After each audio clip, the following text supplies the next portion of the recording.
This morning, one major news outlet reported that Prince Harry would be staying at Buckingham Palace.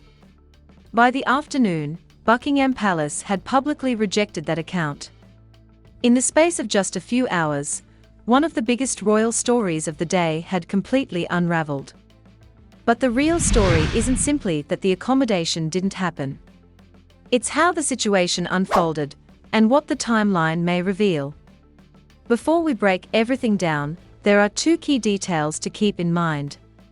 The first is a single sentence contained in the statement released by Prince Harry's spokesperson. It was intended to explain the Duke's position, yet many royal commentators believe that same sentence also sheds light on why the disagreement developed in the first place.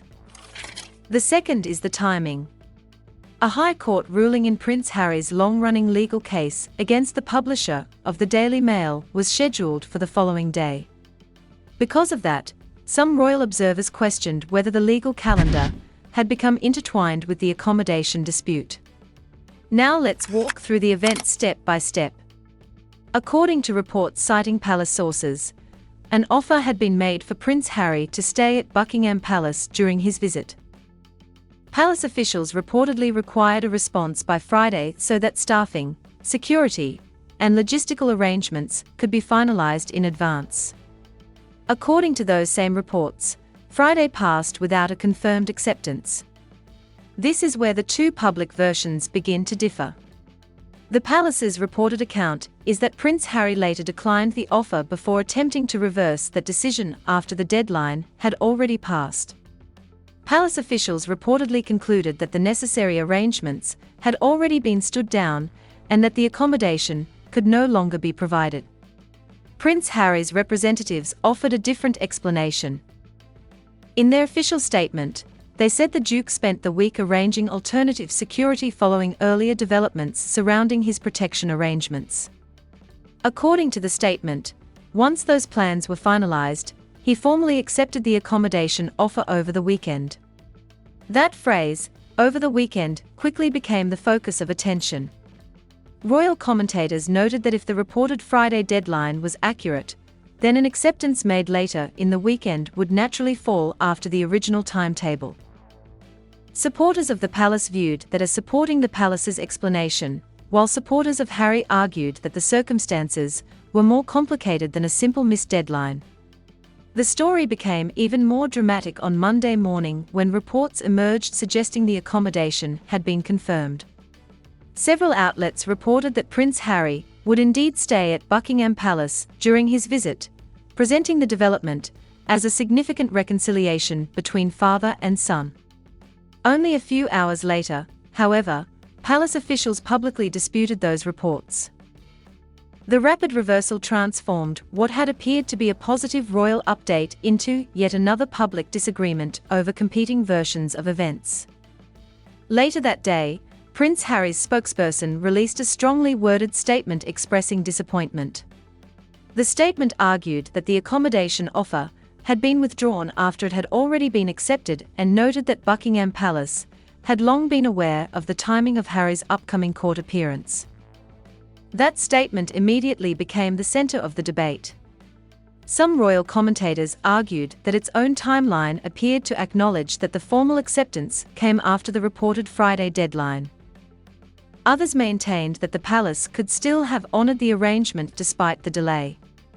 Whatever the explanation, one thing became clear: within just a few hours, a story that began as a royal reconciliation had evolved into yet another public disagreement over timing, communication, and competing narratives, one that continues to fuel debate among royal watchers.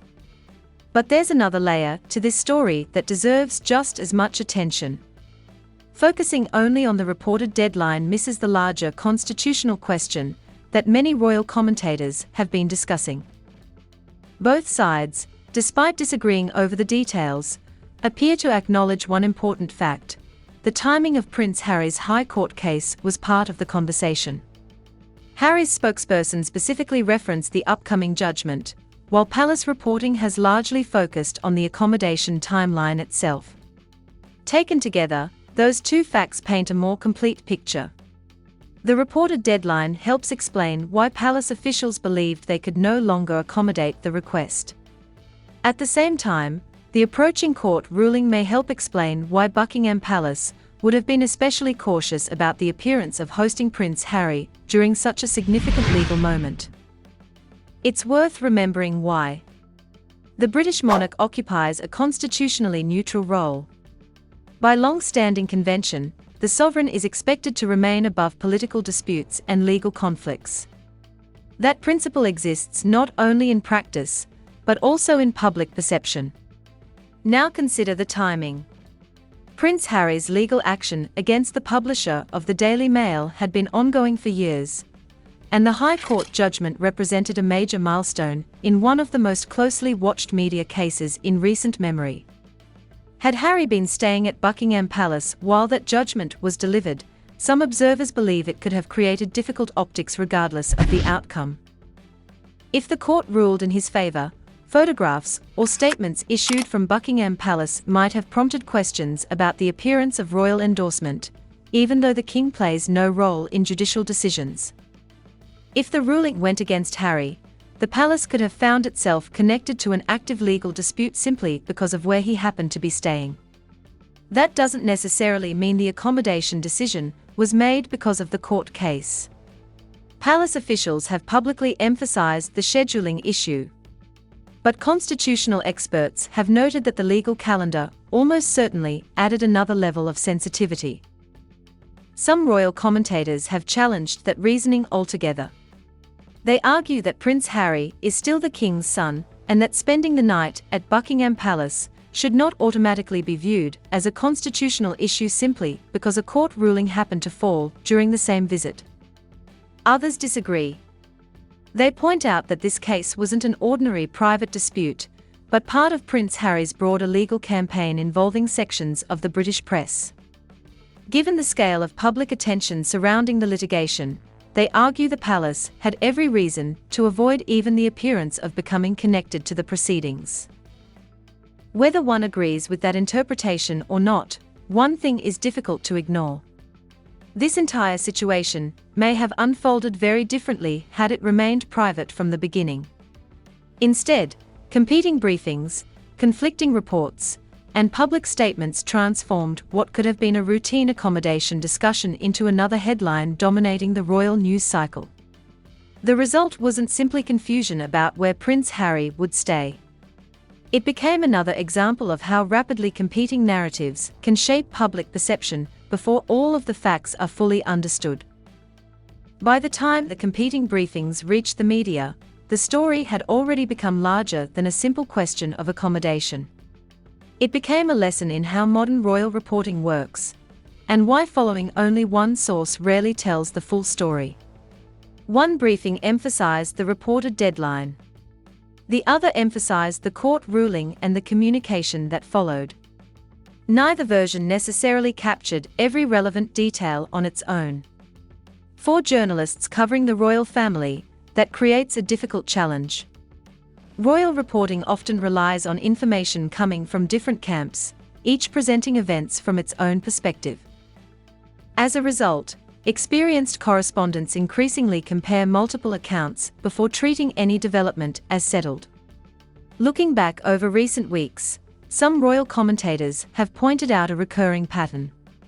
Several high-profile stories involving Prince Harry's visit have changed significantly within hours of first being reported. Those rapid shifts have left news organizations scrambling to update earlier reports as new information emerged. For newsrooms, repeated reversals carry consequences. Editors naturally become more cautious after stories change repeatedly. Instead of publishing immediately, they are more likely to seek confirmation from multiple sources before presenting new developments as fact. That isn't necessarily a judgment about any single report. It reflects a broader effort to reduce the risk of publishing incomplete information. The same principle extends beyond journalism. Whether in government, business, or media, organizations tend to place a high value on predictability and clear communication. Frequent last-minute changes can make planning more difficult for everyone involved, particularly when multiple institutions are coordinating around the same event. While the accommodation dispute dominated headlines, another development received less attention, but may prove just as significant. Reports citing palace sources suggested that King Charles' diary for the coming week remained unchanged despite Prince Harry's planned visit.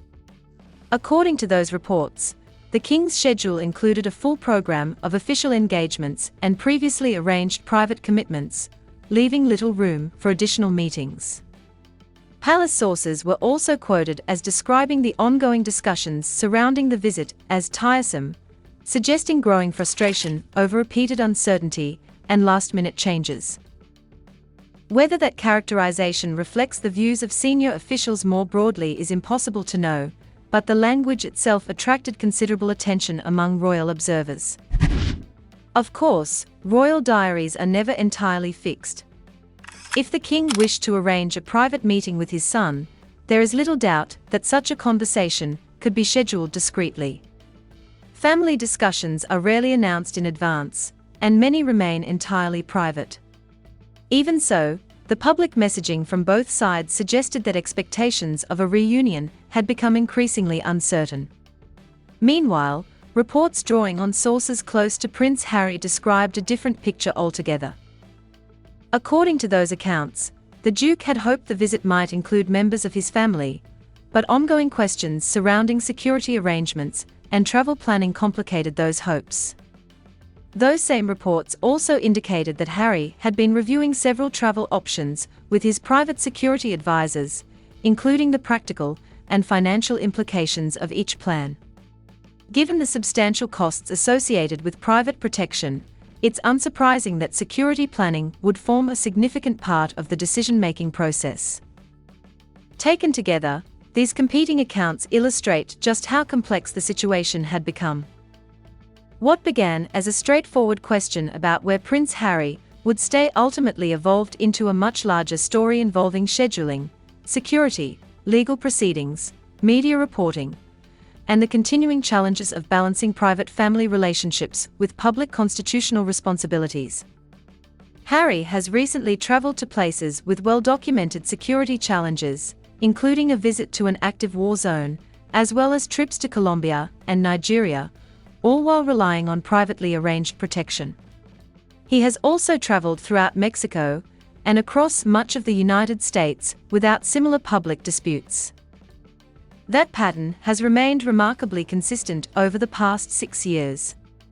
To many observers, the debate appears to be less about geography and more about jurisdiction. The issue seems to arise most intensely in the one country where decisions about official security are ultimately made. Whether you agree with that conclusion or not, it has become one of the defining arguments surrounding this story. That has fueled a growing debate within royal circles.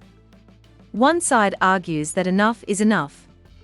Prince Harry is no longer a working royal, carries no official constitutional duties, and yet continues to generate headlines that inevitably draw the monarchy into public controversy. From this perspective, the only lasting solution would be a complete separation, no royal residences, no special accommodations, and no exceptional arrangements. Let the Sussexes operate entirely independently, free from any ongoing institutional connection. It is a position that has become increasingly common in recent weeks. But there is another argument, and it deserves equal consideration because it may better explain the palace's approach. Family relationships are not as simple as institutional ones. No matter what changes officially, Harry will always remain the king's son. He is also a former working royal whose experiences and public profile ensure that anything involving him attracts worldwide attention. A complete break might appear straightforward on paper, but in reality it could create an even more unpredictable situation. Instead, some observers believe the palace has adopted a strategy of careful containment rather than total separation. Keep private family communication open while limiting official involvement. Avoid rewarding public pressure, but avoid escalating personal conflict as well. From that perspective, patience, not confrontation, becomes the long-term strategy. Whether people agree with that approach or not, today's events appeared to reflect exactly that philosophy. Just as significant is what this moment says about King Charles himself. For weeks, he has largely avoided responding publicly while continuing his official duties despite undergoing cancer treatment. Throughout that period, stories about security, family tensions, and private discussions continued to dominate headlines, yet the king's public schedule remained unchanged. Some critics have long described Charles as someone reluctant to confront family conflict directly. Today's developments may challenge that perception. By all public accounts, the institution maintained its position. The accommodation did not proceed, the official diary was not rearranged, and the palace showed no indication that it would alter its schedule under public pressure. Supporters view that as consistency. Critics may see it as distance. Either way, it represented a clear institutional response. Moments like these can reshape expectations. Once an institution demonstrates that it will maintain established procedures even under intense public attention, future negotiations may unfold very differently than they have in the past. Beyond the headlines, however, there is also a deeply personal side to this story. Behind every constitutional debate, legal dispute, and media headline is a family navigating an extraordinarily complicated relationship under constant public scrutiny. Whatever conclusions people reach about today's events, that human reality remains impossible to ignore. Before we end, there's one final part of this story that often gets lost beneath the headlines, and it may be the most important part of all. Beyond the legal filings, palace briefings, and endless media debate, there is a family. And that reality shouldn't be ignored. According to public reporting, Prince Archie and Princess Lilibet have not seen their grandfather in several years. For children that young, 4 years is not just a long visit between reunions, it's a significant portion of their childhood. Reports have suggested that September could provide another opportunity for a family meeting, although school commitments may make that far more difficult than the current visit would have been. King Charles, meanwhile, continues to carry out public duties while receiving treatment for cancer. By all public accounts, he has remained active and committed to his schedule. Still, time is a reality no family can simply dismiss, making every missed opportunity carry a little more emotional weight. Whatever opinions people hold about the adults involved, it's difficult to overlook the human cost behind the public dispute. Relationships that play out through headlines and official statements inevitably affect the people standing furthest away from the microphones. At the same time, another royal story quietly unfolded this week, and the contrast was impossible to miss. While discussions surrounding Harry's accommodation dominated the news cycle, Catherine, Princess of Wales, released a widely praised new photograph, while Prince William appeared relaxed and personable during a podcast interview with American football star Travis Kelce. Instead of legal arguments or constitutional questions, audiences saw humor, personality, and an informal conversation that reached millions of viewers far beyond the traditional royal audience. The contrast almost spoke for itself. One brother found himself answering questions through official statements and spokespersons. The other was introducing himself to a younger American audience through an easygoing conversation that barely touched royal controversy. That appearance may have carried more significance than many initially realized. For years, many believed the California chapter of Harry and Meghan's story positioned them as the royal family's strongest connection to younger American audiences. Yet moments like this suggest the institution itself can still reach those audiences when it chooses the right platform and tone. Sometimes the most effective message isn't delivered through a press release. Sometimes it's delivered through a simple conversation. Now attention turns to tomorrow. The High Court is expected to deliver judgment in Prince Harry's long-running legal case against the publisher of the Daily Mail. The lawsuit includes numerous allegations relating to unlawful information gathering over many years, and has become one of the defining legal battles of Harry's campaign against sections of the British press. Legal observers have noted that both sides face meaningful arguments. Some claims may be challenged on limitation grounds because of their age, while others remain central to the case. For that reason, many analysts believe the outcome could be mixed rather than a complete victory for either party. Whatever the court ultimately decides, the consequences will extend well beyond a single judgment. For the newspaper group, any adverse findings could have significant legal and reputational consequences. For Prince Harry, the ruling may shape the next chapter of a campaign he has repeatedly described as one of the defining missions of his public life. That is why tomorrow matters. Not because it will necessarily end the debate, but because it could reshape everything that follows. For months, this story has been driven by speculation, competing briefings, and conflicting narratives. Tomorrow, at least one part of it will be decided not by headlines or public opinion, but by the court. And whichever way that judgment falls, it is likely to influence every conversation that comes after it. Before we close, take a moment to appreciate just how many ironies unfolded in a single day. A prince who has long argued that press intrusion damaged his private life found his family's conversations unfolding through newspaper briefings. A man pursuing legal action over privacy saw reports about his accommodation plans, travel decisions, and security arrangements become headlines once again. Someone who has repeatedly asked for greater privacy around family matters ended the day with an official spokesperson discussing a deeply personal disagreement in public. And perhaps the most striking irony of all, a man who has spoken often about wanting to rebuild family relationships found himself unable to stay at the very residence that had briefly appeared to offer that possibility. Whether people view that outcome as unfortunate, inevitable, or entirely avoidable depends on which version of events they find most convincing. But the sequence itself raises an uncomfortable question. What happens when every family disagreement is processed through public statements, legal battles, and competing media briefings? At some point, the machinery designed to manage conflict can begin producing more conflict of its own. That brings us back to the two questions that have shaped this entire story. First, the timeline.